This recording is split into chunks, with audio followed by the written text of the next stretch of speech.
నమస్తే మిత్రులారా, నేను వెంకట్, అడ్వకేట్ అండ్ డాక్యుమెంట్ రైటర్ని. ఈరోజు నేను చెప్పబోయే అంశము, ఏదైనా ఒక లేఅవుట్కి రేరా అప్రూవల్ పొంది ఉండాలా, రేరా అప్రూవల్ పొందిన లేఅవుట్లోనే ఫ్లాట్ తీసుకోవాలా, తీసుకోవడం వల్ల లాభమా నష్టమా అనే అంశం మీద ఈ వీడియో చేస్తున్నాను. అసలు రేరా అంటే ఏమిటి?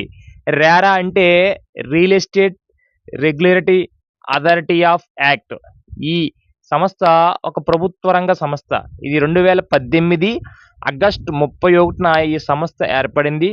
ఈ సంస్థ ద్వారా అప్రూవల్ పొందిన లేఅవుట్లో ఫ్లాట్లు చాలా చట్టబద్ధత కలిగి ఉంటుంది. ఎందుకంటే లేఅవుట్లో రేరా అప్రూవల్ పొందాలి అంటే ఆ లేఅవుట్కి కొన్ని నిబంధనలు ఉంటాయి.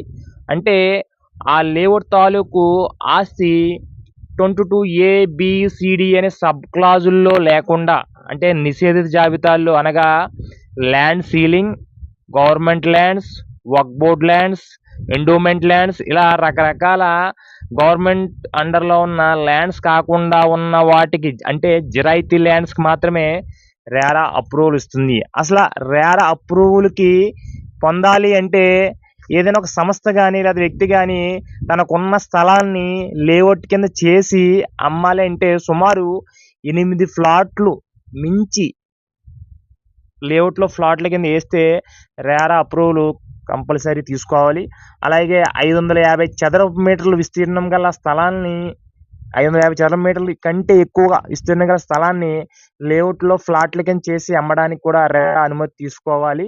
ఇలా తీసుకోవడం వల్ల ఆ లేఅవుట్కి చట్టబద్ధత కలిగి ఉంటుంది. 100% బ్యాంక్ లోన్స్కి ఎలిజిబిలిటీ కలిగి ఉంటుంది ఆ లేఅవుట్ అంతా.